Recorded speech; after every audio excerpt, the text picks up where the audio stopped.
My name is Mike Carroll, and we're at the Sasquatch convention in Clayton, Georgia. And this is Pat and Robin, right? Yes. And we're going to talk about such psychic things and Sasquatch things. And because you've had Mindspeak since you were a child. Yeah. And you've had Sasquatch activity since you were a child. Correct. And ET activity and some other things. And you've had some form of psychic connection to the spirit world since a child as well. Well, I didn't really realize it. I mean, regarding to the Sasquatch, my wife told me, and I was later told that they would meet me down by I'd go fishing in the river, and that's where I saw them first, and they said they took away the memory. So that was like your first time? Yeah, I think so, yeah. But I don't remember it. And you've been having this kind of activity your whole life, so you don't even remember the first time, right? You know, my mom even said that when I was 2, I was constantly telling her about my special friend that was taller than my dad and covered in hair. And she just thought it was the child's imagination. You know, I don't ever remember not seeing them. I don't remember not hearing them. You know, I know when I was 4, we would go to the end of our road, and we were in a subdivision, and they were building down there, and there's all these woods and sand piles, and I would go down there and ride my bike. You know, I mean, back then it was safe to do that. And I would go down there, and there'd be like 3 or 4 of them standing in the tree line. You know, and they would talk to me. I never thought it was odd that I heard them in my mind, because I just didn't know any different. I mean, it's just been normal. I always tell everybody, and I get teased because I always say paranormal is my normal. I wouldn't even know what to do in a normal situation. So you have, to this day, you have daily, I mean, today we're at this convention in Clayton, and there's Sasquatch all over. I can feel them. Oh, I can feel the energy. Absolutely. They've been mind-speaking since before we got here.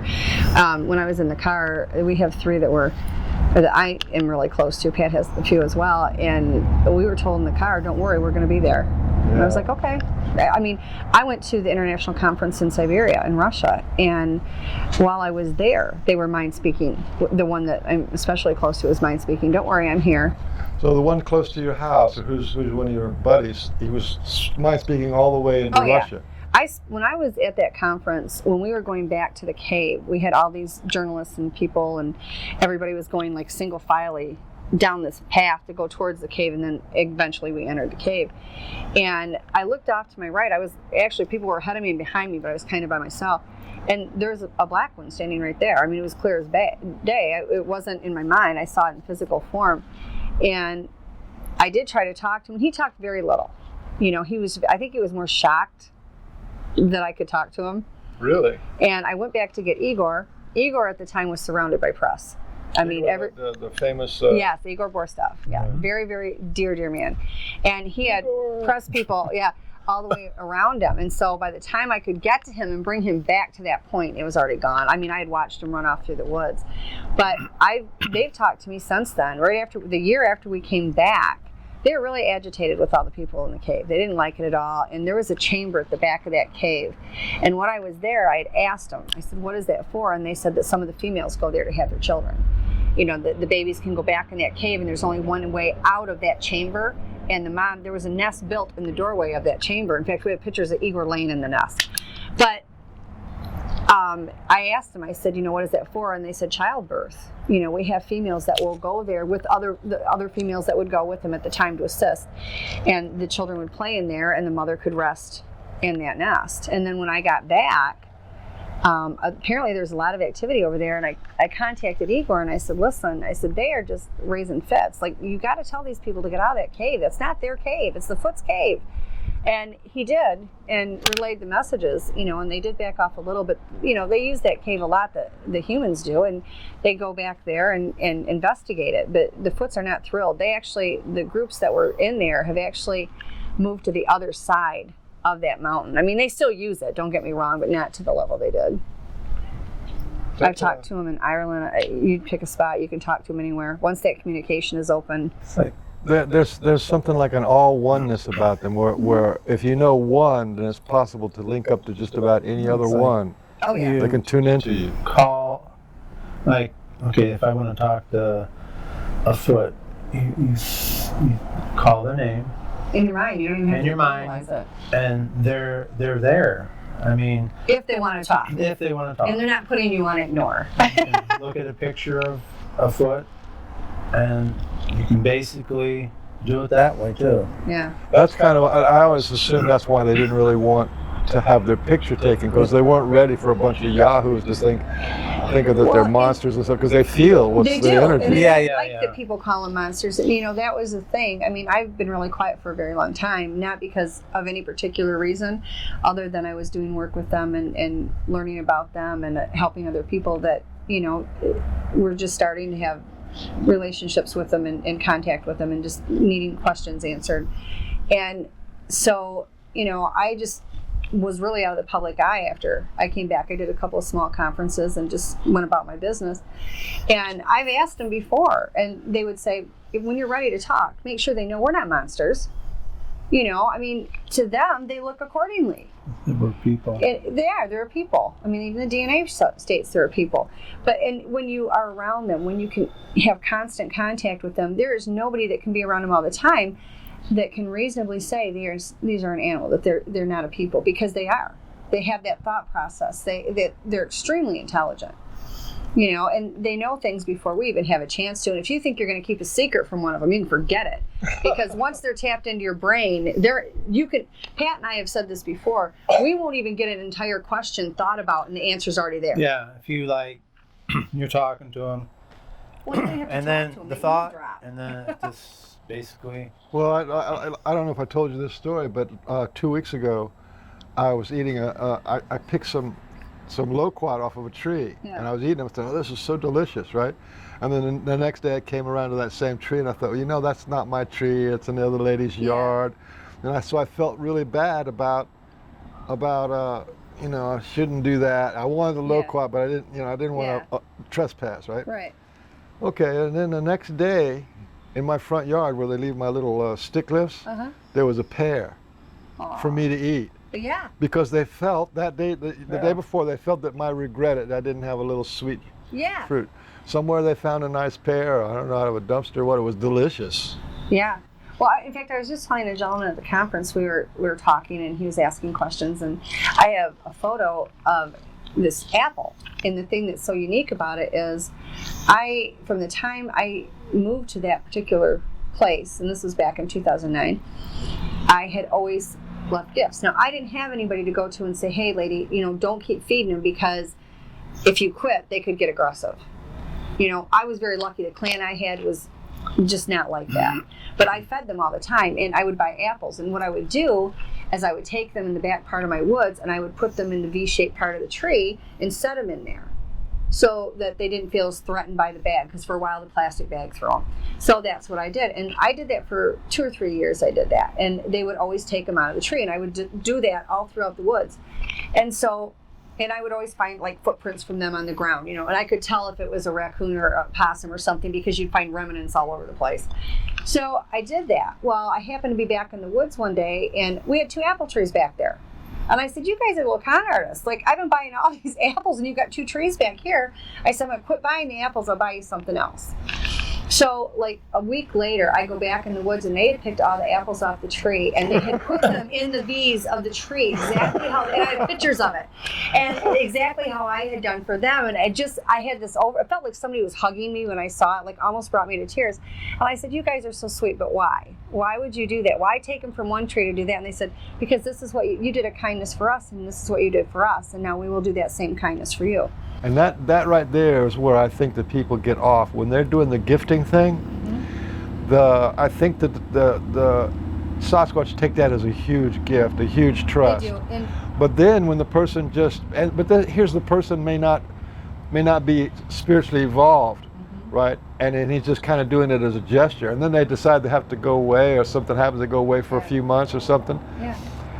Well, they broke a protocol. They needed to go out and talk to the Sasquatch that says, I can't do this, and explain to them that I can't do this, I have things I have to take care of, and really let them feel what it is you're doing. And then I don't think people would have that problem. No. It's just this gifting, making a soul kind of contract relationship, family kind of thing, and all of a sudden pulling that away, it's like, you're playing with our feelings. We're going to get pissed off. And it's really important. I get a lot of people that contact me, not really, people that have been doing this for a while, but a lot of people that are just starting out with them, and they'll contact me and they're like, well, I leave gifts out, they don't take them. Nobody should be offended by that, because eons ago, now they're more liberal about accepting gifts. It was in their laws that they were not to take gifts. It was forbid. They were not to do that. And things have changed, obviously, and yes, there's a lot of people that they do take gifts from all the time now. But at one point... And it was in their laws to not be seen. Exactly. Yeah, exactly. Yes. But the problem is that, they pick and choose who they're going to take it from. But what I tell people when they'll call me and say, you know what, I left this out for them. It's what they wanted. That's what they asked for. They didn't take it. And the first thing I tell them, because this is what they told me to tell them, was it's not the fact that we take the gift. It's that we see the gesture. And when they see that gesture come from you, that's really and truly all they want. If they actually take it and they take the food or they take whatever, that's bonus. That's icing on the cake. But their whole thing is more about the mental psychology of the gift. And the fact that you and the care gift enough, could be a rock or a feather. They don't care. They always bring rocks and put them up on my deck, and I get them from on the front porch. We get them on the back porch, and then on top of that we have a Pyrenees. Yeah, and we have a Great Pyrenees that is forever digging up rocks, and they'll take them from her, because I'll toss them over the fence so they can't get to her, and then that rock that I tossed over the fence will appear on the deck the next day, and the dog couldn't have got to it. And so I had so many in a 2-week span. I was like, I feel like the rock collector, because I was keeping all these rocks because I didn't want to offend anybody. And so I put them back on the railing of the deck. And I noticed that every night 1 or 2 rocks would be gone until they were finally eventually had all been gone again. But anything is a gift. We moved to South Carolina in March of last year. We've been there a year now. And we had just moved in, and anybody that knows me knows I'm a TV freak. And so it was like, I want my cable on now. Before I'm there, I need internet, I need cable. And so Pat was at work, and the guy came out to put the cable in. He was supposed to be there at 11 o'clock, didn't show till 4. He was there till like 5 o'clock, and he said, I need wires. I can't possibly do this. I don't have all the wires I need. And of course, by then Pat's getting home from work, and the foots are popping in my head and his head. Wires? What wires? And the guy's adamant he has to have wires. So he says, I'm going to go and I'll come back. And I said, okay. So he leaves and he comes back. Now it's dark. It's like 6:30, 7 o'clock, and it's dark at night. So he goes out there, and the DirecTV pole is probably 30 feet off the house. Out in the front yard.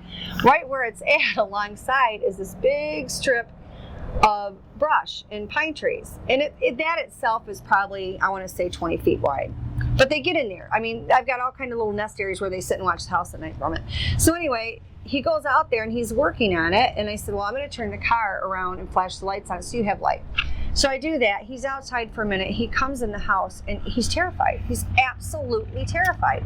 And I'm thinking, all I have to do is they just have to be quiet and let the guy get my cable on. That's all I'm worried about. He says, I don't know if I can do this. And I said, what's the matter? And he just burst out. He said, ma'am, I'm from New Jersey. I don't even know anything about the country, but you got stuff living in those bushes. And he's like, I can't be out there.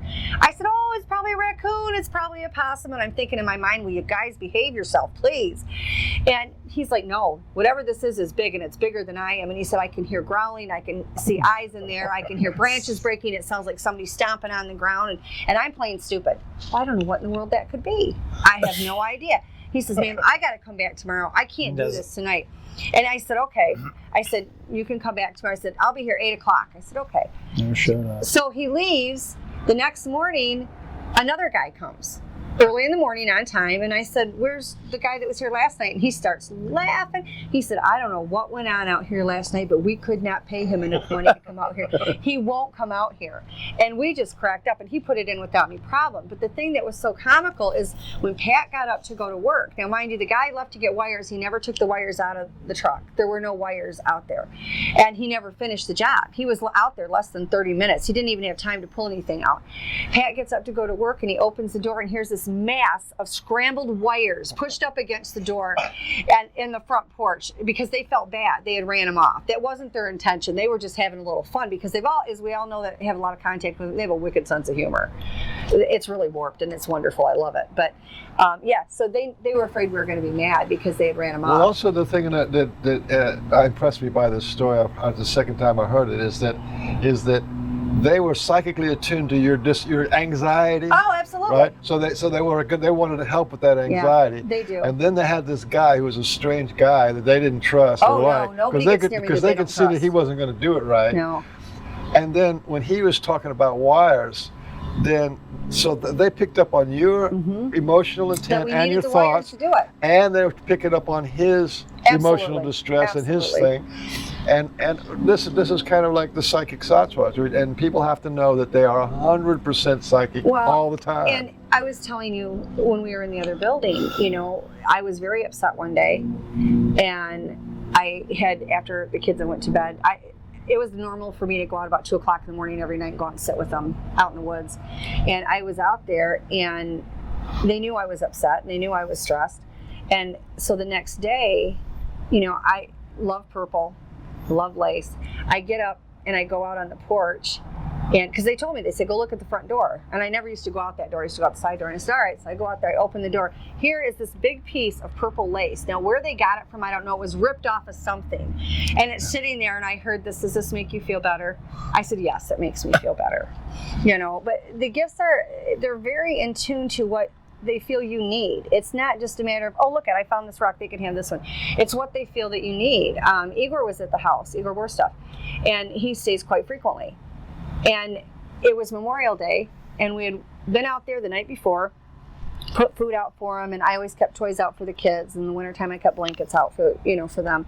And we got up in the morning to go out and see, if anything had been moved around or not. And now, mind you, it's in the woods. It's not out in the open. And here's this mylar balloon, this giant mylar balloon with a smiley face on it. Not only was it there, it was right directly at the base of the tree where the food was at. And they had taken the ribbon on it, wound it around the bottom of a branch that was in the ground, like a little scrub brush, and they wrapped that around there, and then they took branches and put it over the top of the balloon to make sure the balloon couldn't fall away. Now, number one, there's no way that's going to get like that by itself. And two, where it was located at, that means that balloon had to go through very dense woods all by itself. Not a possibility. We were just enthralled by that. That was just the craziest thing.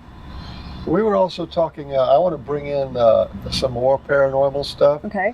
And to bring in your experience with the ET, the star people, the alien people. Because to me, that's what's really going on, is there's a merging now. Yeah. I see that the star people, the ET people, have done a whole program on human beings, from the fear and the mystery, and then the people that had, at one time there was a cult, the people would go worship the USO, and then the alien abductions, and the people who are awakening because of that, and life's changing, and then people be kind of normalized. It's harder now to get people to talk about their ET experience because it's just normal to them. Exactly. And so they don't have that urge of, I got to tell the world, right? But now Sasquatch is going on that same kind of arc. And so I want you to know if you would talk a little bit about your experience with the ETs and the Sasquatch. Yeah, I mean, I can share a little bit of it, yeah. The first time that I remember, and according to the Sasquatch, according to the ETs, it's been going on since I was born. The first time I remember was I was taken on a ship. I was 4 years old, and the thing that was so bizarre about it that I just can't get out of my mind. They didn't hurt me in any way, shape, or form that time. They were very nice when they talked to me. There was one that was in like a little alcove, and it was like a shadow, and she looked like a kind of a robe over her. And I remember seeing her outstretched hand, and it was like a grayish pale white color, real bony fingers, and she outstretched her hand, and she reached over and she took mine. And she kept talking to me, and I told her, I said, listen, when my mom finds out, because I was 4, I said, and I didn't have a fear Most kids don't. And I said, when my mom finds out that I'm not at home in bed, you are in so much trouble. Like, I need to go home now. And she said, she kind of, didn't really laugh, but kind of a little chuckle. And she said, it'll be fine. You'll go home eventually. And I said, no, I need to go now, because when my mom finds out I'm not where I'm supposed to be, I'm in big trouble. And they just kind of got a kick out of it. Now, the thing that really stands out for me is I was in this room, and the whole room was white. One wall was nothing but multicolored buttons. They were lit up. And looked like a small gray, and it had like a lab coat type thing. And he was standing over there, and this little table that jutted out that was all white, away from the wall. But there was all these buttons, and they went to the ceiling, and he was like hitting all these different buttons. And I looked off to my other direction, and there was an arched doorway, and it looked like glyphs carved all around the arched doorway. And then when you looked through, there was this machine and everything was white, stark white. And it looked exactly like the CAT scans we have now. Now, back then, CAT scans were out. The machines weren't even available. There's no way that a 4-year-old kid would have ever known what that was. And years later, like years and years later, when I actually had to go have a CAT scan, I was totally floored. I couldn't even understand that, because it was almost identical to what I had seen. But they had a person on this table, and they had two tall whites there, and they didn't have any coats or anything on. They were just tall whites, very thin, and there was a human on this table, and going around it, like they put him in up to his head and shoulders, and you could see it, the machine going around and around where he was at. And then there was another small gray over by the wall, and again there was the colored lights, and they were hitting all that. And I just remember telling her, and I wasn't really being argumentative as much as very matter of fact. I said, well, it's okay that I was here, but I have to go. Like, I can't stay here. My mom, you don't know my mom. If my mom finds out I'm not in bed, she says, she's not going to be mad at me. She's going to be mad at you. I mean, just like a little 4-year-old would talk. And then next thing I knew, I was back home and in my bed, but I was wide awake. I wasn't back home in my bed asleep. I wasn't asleep when I left. I don't even remember that part of going. And then in 2012, I was sitting on my bed. It was 3 o'clock in the morning. I don't sleep well at night. And I was up watching TV, and I was just sitting there with my back against the wall. And the next thing I know, I felt like something was pulling me, like a gravitational pull. And then I'm looking down, and I'm watching my house get smaller and smaller and smaller. Now, I wasn't asleep at the time. I was awake when this happened. And I looked over my shoulder, and there's this circular, like a disc, craft up there, and there was windows. And I could see the little things in the window. And then floating off to the side of it was another being. And I'm looking at that, and I'm thinking, and this is how crazy I can get. My first thing is, I'm afraid of heights. The ET didn't faze me. The ship didn't faze me. The fact that I was getting higher up fazed me. And I looked down, and the 3 Sasquatch that I'm the closest to are standing down there. And then there was another one that was. So you had the Sasquatch were helping you or watching you? Yeah, and I remember looking down and saying, guys, why are you standing there? Get me out of here. Like, you can't just stand there and watch me. And this Stretch arms, stretch it was. I mean, it was crazy, because I literally. But they knew it was something okay for you to do that. Well, they looked up at me, and I said, get me out of here. And I literally, and this goes back to where, and I know this is very controversial, but they can morph into different things. They can do various things. And they literally looked up at me when I said, get me out of here. Don't let this happen. And I see the one's arm extend, and it was like a Stretch Armstrong, and it just got longer and longer. I felt it grab my waist.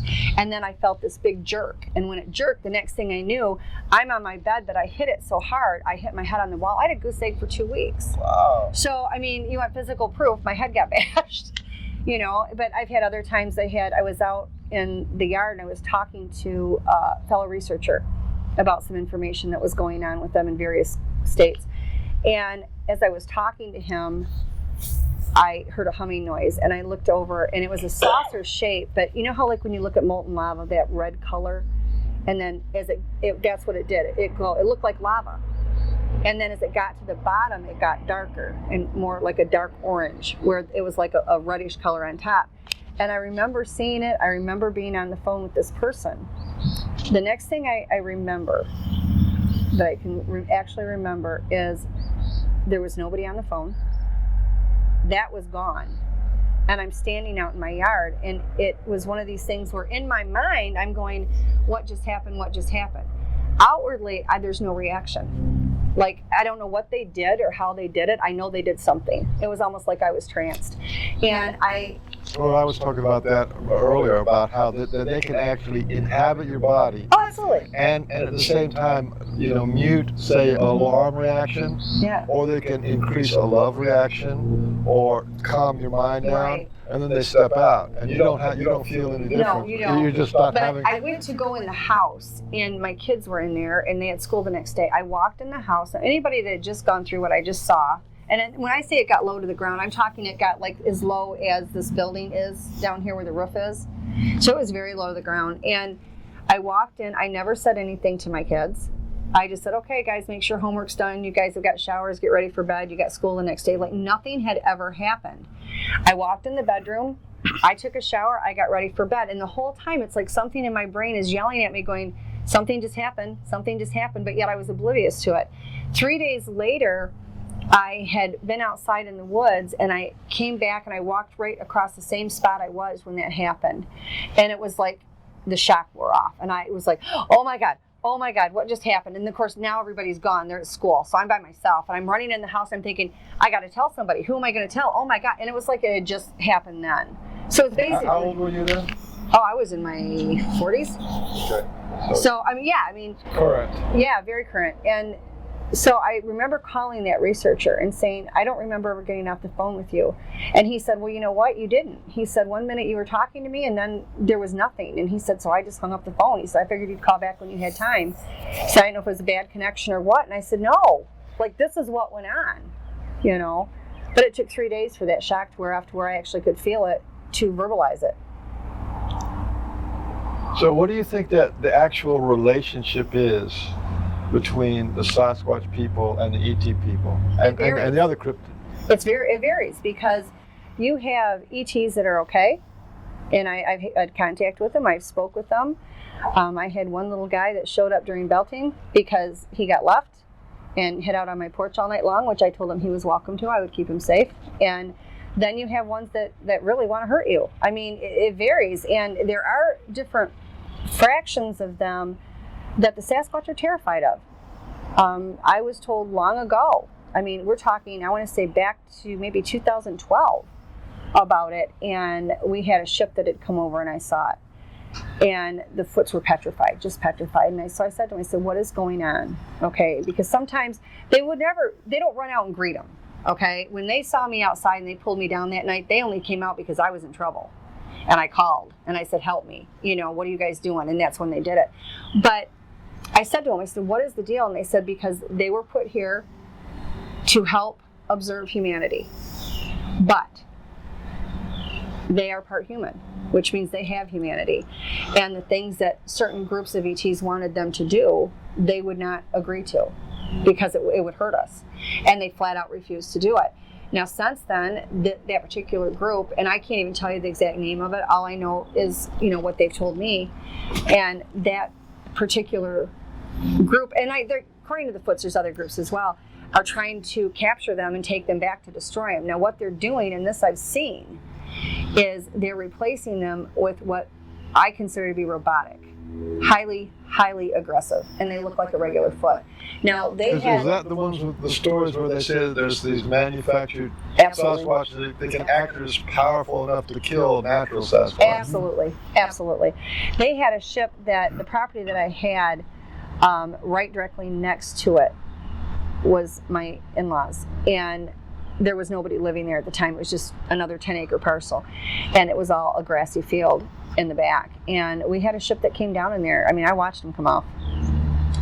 I mean, my son and a friend were there, and they wouldn't let me go back there.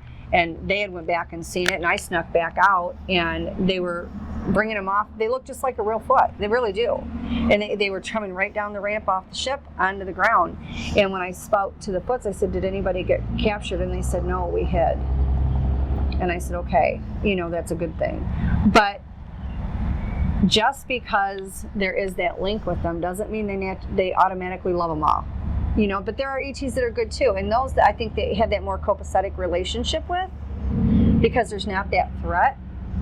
But there are fractions that really, that's what they want. They want to destroy them. They don't want them alive. They want them off this planet, and they want them dead. And that's what they're replacing them with. That's a really dark thing. However, I believe that there's a dark side to everything going on in this world, and it's and for too long I've heard from the ET people that something bad is coming. Yeah. I've heard from the Sasquatch people that something bad is going to probably happen.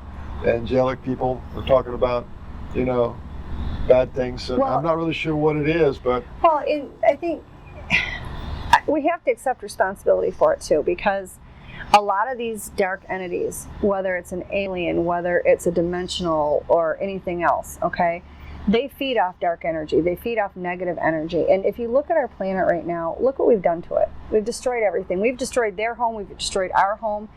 They've got ramifications from our actions, and they haven't done anything. And then you have people are fighting and hurting each other, and all of that creates dark energy. And these things, perpetual wars. Exactly. And these things, these other groups of ETs that feed off, I call them bottom feeders because I can't think of a better name to call them, because they feed off everybody else's peril. Their sadness, the sorrow, the darkness, any type of those emotions. Now, it's basic human nature to exhibit all of those emotions. But our planet now has taken that to a whole new level. And we're our own destruction. And I think it's been encouraged. Oh, yeah. Because like the false flags. And and the cabal. And the cabal and the monetary system. Oh, absolutely. They don't want all that. They don't want us to be in peace. I'm sorry. They gain more control and they gain more money the more we fight.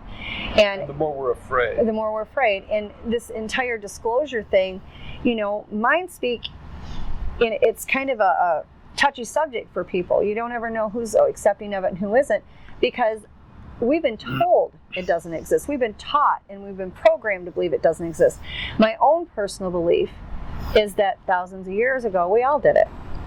Well, there was this little thing, a little amazing psyop that the Catholic Church did called the Inquisition. It was a Spanish Inquisition, where they took all the psychic people and they called them witches. They took all the people who work with herbs and work with nature and saw nature spirits, and they would burn them alive in the middle of the square, and so everybody had this terror, and they said, you believe in Christ or you're going to die. Man. Off you go. So the thing about that particular psyop is it went on in most of the countries over there, and it went on for 600 years. Right. So everybody, most of the Christians now and the whole culture has this inherent fear of anything psychic. It's oh no. And it's like an emotional reaction of fear and death and something bad about it. So that I think was also planned, because the people who are doing all this dark stuff, they're not connected to time the way we are. No. They know if they do this, then it's going to have an impact over here. And, it doesn't look connected in history, but it has profound connections. Exactly. Well, like I said, there's so much connected that it's like a spider web. It really is. And everything ends up being attached to everything else. But people block a lot of it out. They don't want to know. They've been lied to enough where they don't feel like they have to know. They look to our government for the correct information, and the information that we get is not necessarily correct, and it's only what they want us to know. And so we're left in the dark about a lot of it. And now that these things are coming out more and more and more, people are finding out that these aren't crazy people, these aren't witches, these are regular people. That's all it is. And this Mindspeak, I believe at one time we all did it. But we've been programmed, we've been told and taught this is wrong because it doesn't exist. If you do that, that means you're crazy if you're hearing voices in your head. And you get excommunicated from your family and excommunicated from your society of friends. So basically those people that, like they have the voices in the head, and we talk about it, there's probably nothing wrong with them. Oh no, I don't think. I think mean, a lot some of them do, I but think a lot of them are perfectly fine. yeah. It's not that there's nothing wrong with them, it's that there is actually something right with them. It's Yeah. us, But- people like me are kind of normal. We're the ones who are actually subdued or stunted. Right. But the thing that I do want to point out about the Mindspeak, and like I said, I am not an expert. I don't believe in this field that there are experts. And I think that if people claim that they are, then you need to run, because that is concerning. Because we will never know the vast amount of knowledge that's out there. What we know is on the head of a pin. Well, But- you know, there's another flip side of that coin, and that is that you're familiar. Yeah. You are familiar, and in that familiarity with the infinite unknown, there is a knowing. Right. You right. know, there is a knowing of that. So there's because I hear that a lot from the academic community and religious people. Oh, we don't know. But in fact, we do, because it's just as much here as it is anywhere else. Exactly. Well, and the other thing that I really want to point out is when people think of Mindspeak, the people that I've talked to that come to me, not the people that are already mind speaking because they already know all this, but people expect to hear words. They expect to hear this voice in their head, like, you know, someone speaking down to them and, hey, hi, how are you? Good luck with that. I mean, I'm not saying you're not going to get that. Like, I've had times where if they're trying to get my attention and I'm doing something and I basically put them on ignore for a few minutes, and then I'll get this yelling in my head, because they have a huge amount of patience when they want to observe or do something. But if they want something, it's right then and now. They don't have any patience with that. And so, but it comes in many ways. You've got words, you've got feelings, you've got emotions, you've got pictures, you have visions. It's just this vast thing, and none of those are incorrect.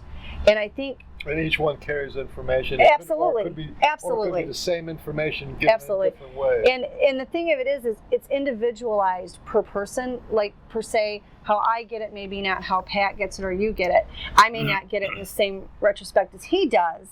It doesn't mean I'm not going to get it. We get the same message. And the thing that we do as a couple a lot is we verify the crap out of everything, because I was telling you about that. we do. And the other thing that you have to be careful of is once you start Mindspeak, anything can Mindspeak with you. Mm-hmm. And that doesn't mean it's anything good. And I have helped countless people with it, are so excited to Mindspeak and make that connection with the Sasquatch. And unfortunately, these other entities that are not good, are not well intended, take advantage of that, and then they get problems, and they have things that are attached to them, and they have things that are imploding their lives, and then they come to me and they want me to help them, and I do it gladly. I feel very honored that they trust me enough to help them, and I will always be there for them. That is without question. But my point is you have to learn how to identify what these things are. Now, and this is my own beliefs. I'm not speaking for anybody else, okay? Everything is energy-based. Everything on this planet, everything in the cosmos, everything anywhere is energy-based, as well as these beings. If you're going to Mindspeak, for your own protection, learn what their energy is. Like when I talk to Pat, he radiates a different energy than you would. So if I have got my eyes closed and I feel somebody come near, I know what his feels like. So I know that if it's not that feeling, that it's somebody else. You have to do that for your own safety. And the safety of people around you. You have to learn how to differentiate between these beings. Now, I can tell if a foot's coming to me and talking to me. I can tell if it's an ET. I've had various foots come up to me because they circle talk and they like to lie. You know, you have ones that you can trust and the ones that I trust that I know are going to give me the correct information. And I feel the same way. They know the same with me. But they will come and tell you something that is not necessarily true. Now, I can't tell you how many times I've had things come to me and say, oh, I'm such and such. I'm a Bigfoot. And I'm like, oh, no, you're not. Okay, just no, you're not. You need to leave because you've already been dishonest with me, so you're now cut off. You know, and you have to you can't be so honored with the communication that you're careless, because you can get hurt. I know people that have gotten killed over this stuff. You have to be aware of it. And when you start out, you're not going to know it all. I don't know it all. I don't think anybody does, but you have to be observant enough to look at it that you're in training the whole time you're doing it.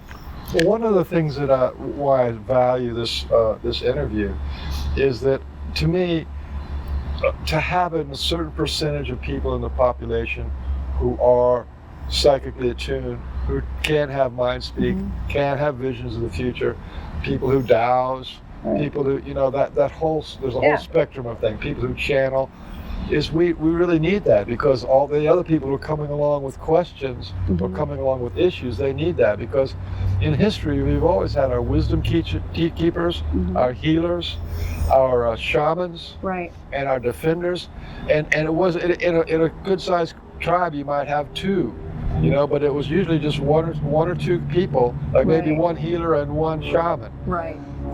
And I think that's the numbers we need to be looking at, is that you know, out of 100 people you're going to have one Right. person who's profoundly adept. Right.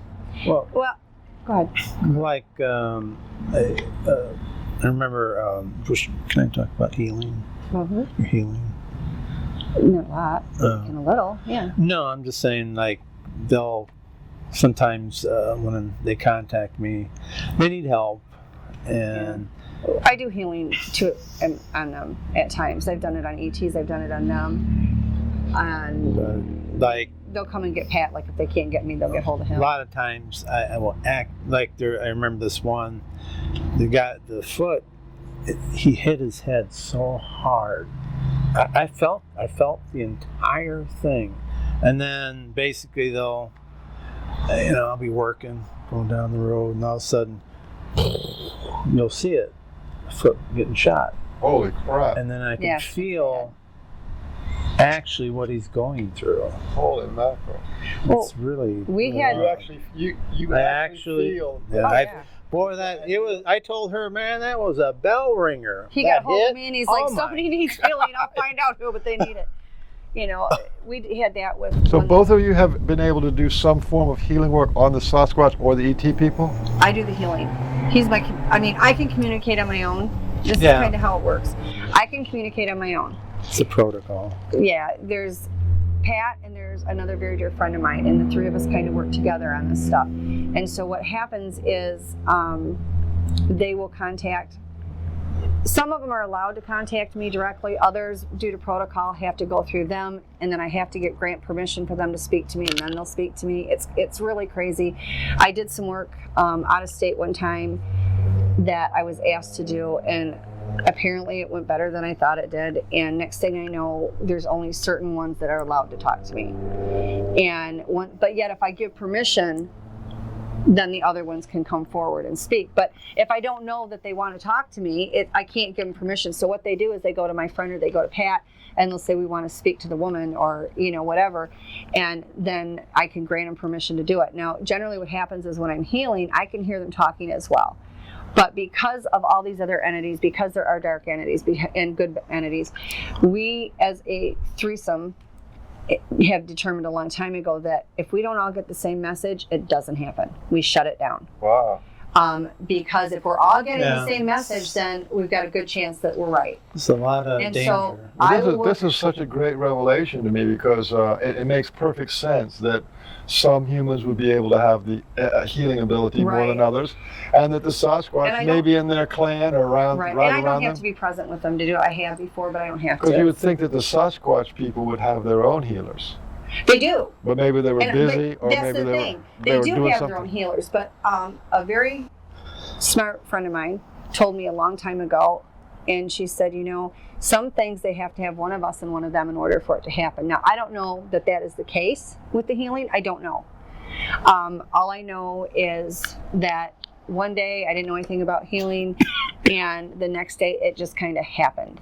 And I didn't really even realize that that was what was in the cards, or that that's what I was going to be doing, until one very close to me had been shot, and it had gotten infected, and he was in very severe condition.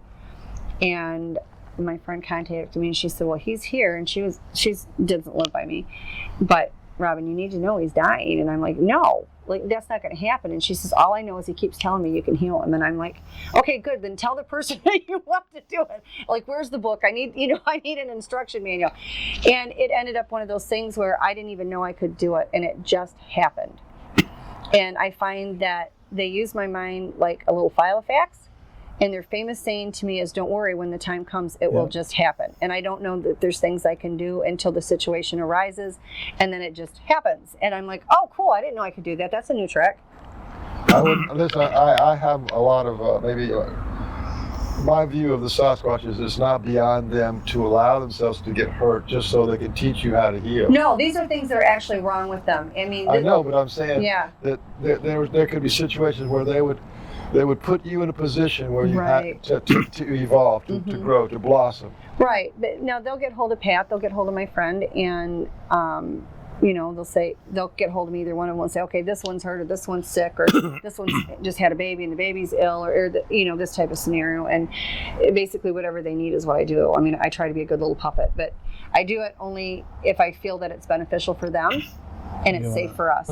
Almost 4, right? Yeah, I've got to speak at 4:15, but he doesn't know where I'm at. Well, why don't we just call it? Wrap it up. You just spend a few minutes of saying. That's fine. Saying let's. Yeah, go ahead. We can do that. Like I said, if you want to do more later, we can. If not, we can do it another time or whatever you want to do. It's completely up to you.